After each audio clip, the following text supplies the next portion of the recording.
नमस्ते विद्यार्थियों, मैं अशोक कुमार सैनी, उच्च माध्यमिक आदर्श विद्या मंदिर चाकसू विज्ञान विषय की ऑनलाइन कक्षा में आपका हार्दिक स्वागत है, अभिनंदन है। हमने प्रीवियस वीडियो में सब्जियां, दालें और अनाज, उनके वानस्पतिक नाम तथा उनके यूजेज पढ़े।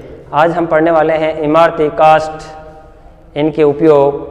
हम जानते हैं कि इमारती काष्ठ हमारे लिए काफ़ी लाभदायक होती है। जैसे इमारती लकड़ी से ही हम विभिन्न प्रकार की स्टूल्स, टेबल, किवाड़, खिड़कियाँ, दरवाजे आदि सामग्रियाँ प्राप्त करते हैं। तो आज हम पढ़ने वाले हैं इमारती काष्ठ। इमारती काष्ठ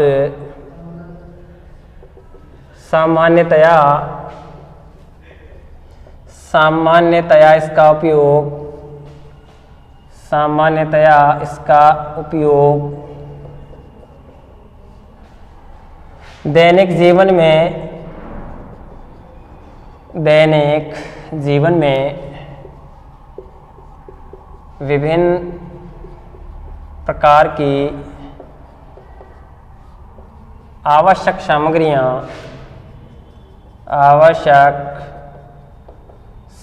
सामग्री जैसे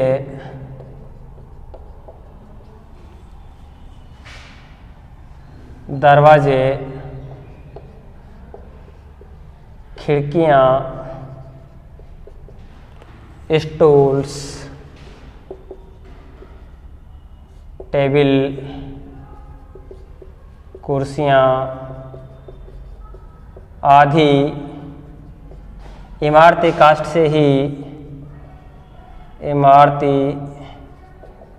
से ही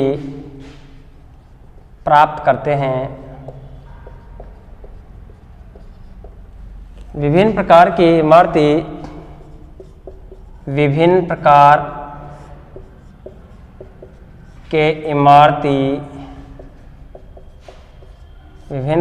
के इमारती पादपों के वानस्पतिक नाम, यह बोला जाता है बॉटनिकल नाम। वानस्पतिक नाम निम्न प्रकार से है। देखिए, सबसे पहला है खेजड़ी,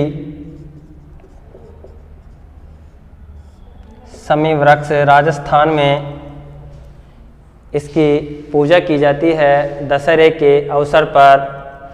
इसका जो वानस्पतिक नाम है वो होता है प्रोसोपिस सिनेरेरियम और इसको काफ़ी उत्तम माना गया है। यज्ञ वगैरह जब भी होता है तब इसकी ही लकड़ी काम में ली जाती है।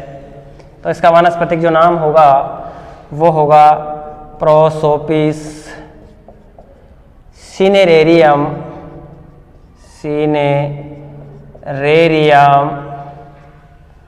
प्रोसोपिस सिनेरेरियम।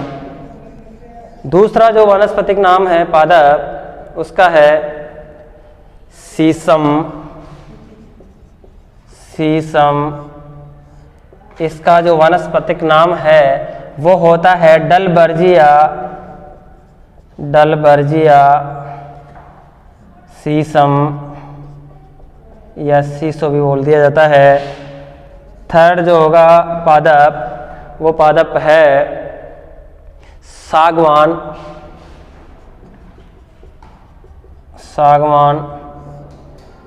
इसका जो वानस्पतिक नाम है, इसका वानस्पतिक नाम होता है टेक्टोना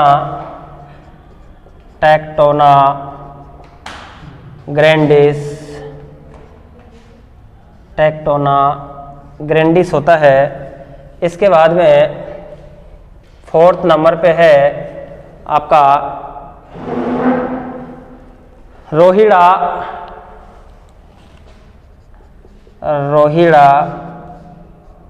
इसका जो नाम है वानस्पतिक टिकोमेला अंडुलेटा।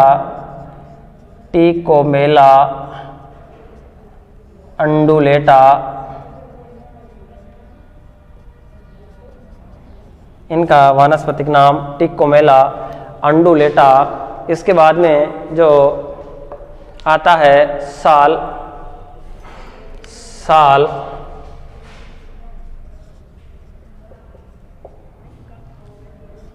साल इसका जो वानस्पतिक नाम होता है वो होता है सोरिया रोबस्टा। सोरिया रोबस्टा, इसका वानस्पतिक नाम सोरिया रोबस्टा होता है। अब इसके बाद हम पढ़ेंगे जंतुओं के आर्थिक महत्व। देखिए जंतु भी हमारे लिए काफ़ी लाभदायक होते हैं, आप इसका स्क्रीनशॉट ले सकते हैं। प्राचीन समय से ही मनुष्य को जीवित रहने के लिए या आवश्यक सामग्री में रोटी, कपड़ा और मकान की आवश्यकता पड़ती थी। तो हम नेक्स्ट पढ़ने वाले हैं जंतुओं के आर्थिक महत्व। जो हमारे टॉपिक में जो है जंतुओं के आर्थिक महत्वों में वो है मधु, मोम। तो आप हेडिंग लिखेंगे नेक्स्ट। बी जो पार्ट है हमारा वो है जंतुओं का आर्थिक महत्व। जंतुओं का आर्थिक महत्व सबसे पहले ही इसमें है जंतुओं के आर्थिक महत्व में मधुमक्खी। देखिए प्राचीन समय से ही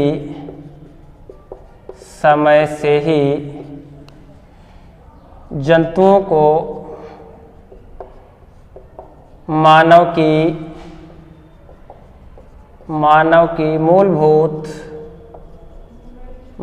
की मूलभूत आवश्यकताओं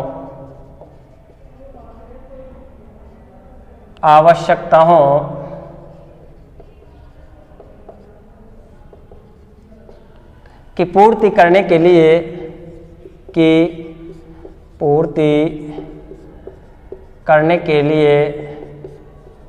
इनका पालन किया जाता रहा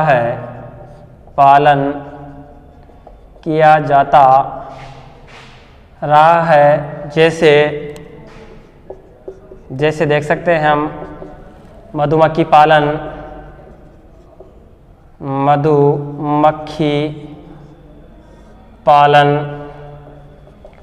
रेशम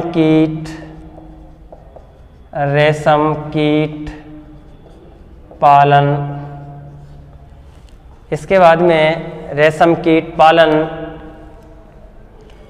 लाख कीट संवर्धन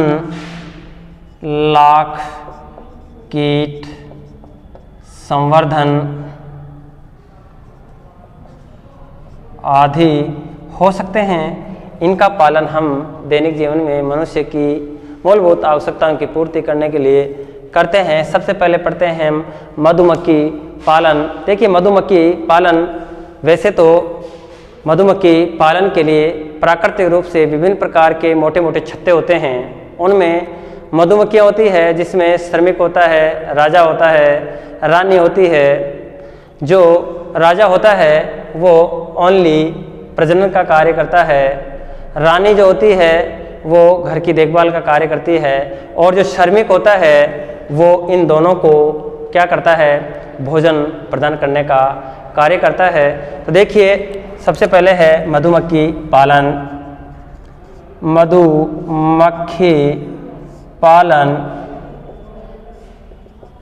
मधुमक्खी पालन के लिए देखते हैं। देखिए जो पौधे होते हैं उनमें पॉलिनेशन की क्रिया होती है, परागकण की क्रिया होती है। ये परागकण से क्या करते हैं, मकरंद ग्रंथियां पाई जाती है इनमें, जो क्या करती है, फूलों से रस का आश्वासन करती है। फूलों के रस को आस्वादन करके ये क्या करती है, उसको शहद में कन्वर्ट कर देती है तथा वो छत्ते में ले जा करके डाल देती है, जिसमें शहद इकट्ठा होता रहता है। जो शहद होता है इसमें सर्वाधिक ऊर्जा पाई जाती है तथा इसमें प्रिजर्वेटिव गुण पाए जाते हैं, परिरक्षक के गुण पाए जाते हैं। ये काफ़ी दिनों, सालों, महीनों तक खराब नहीं होता है और हमारे को स्फूर्तिदायक बनाने का कार्य करता है मधुमक्खी पालन। प्राचीन समय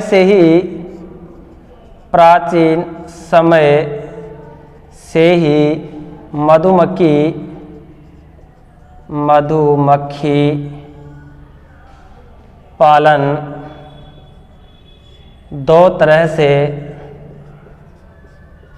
से किया जाता रहा है। एक हो सकता है आपका प्राकृतिक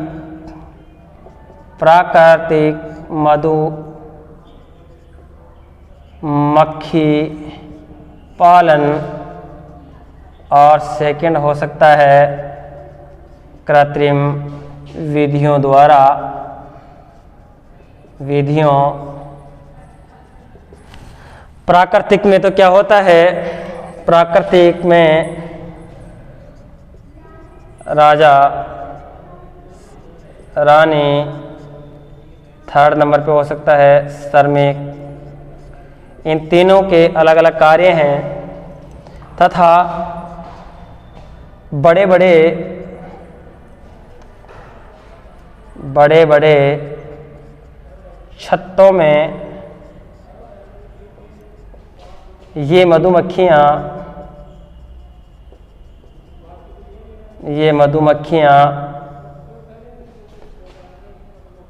पादपों के परागण से, या लिख सकते हैं आप, इसका स्क्रीनशॉट ले सकते हैं, या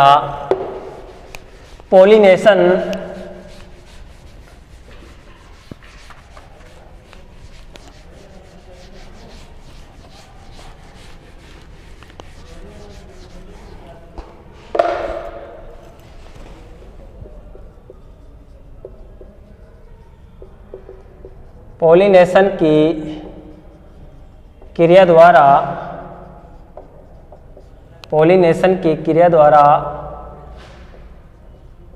फूलों से रस को चूस कर ये छत्तों में लाकर भोजन देती है या प्रदान करती है, जिससे मधु मोम इकट्ठा होता रहता है तथा इस मधु मोम से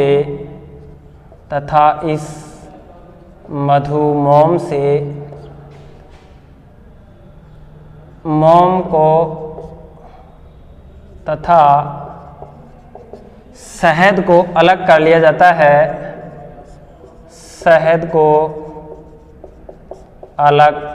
जाता है। जिसका उपयोग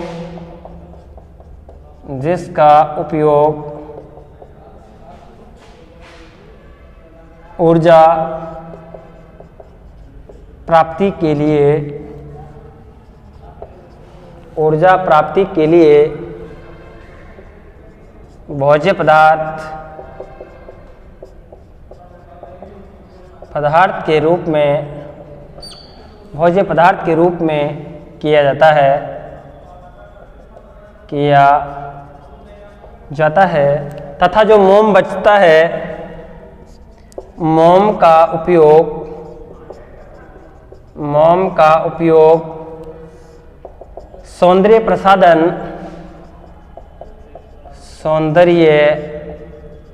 प्रसाधन सामग्री बनाने में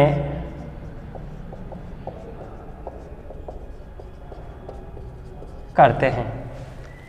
आप इसको यहाँ से यहाँ तक स्क्रीनशॉट ले सकते हैं। आप इसको याद करें। आने वाला जो वीडियो होगा हमारा, वो मधुमक्खी पालन का कृत्रिम तरीका होगा। कृत्रिम तरीके से मधु को किस तरह से इकट्ठा किया जाता है, मधुमक्खी पालन किस तरह से किया जाता है। आप वीडियो को ज़्यादा से ज़्यादा लाइक, शेयर, सब्सक्राइब करें, जिससे आपको आने वाले वीडियो ज़्यादा से ज़्यादा प्राप्त हो सके। थैंक यू, धन्यवाद।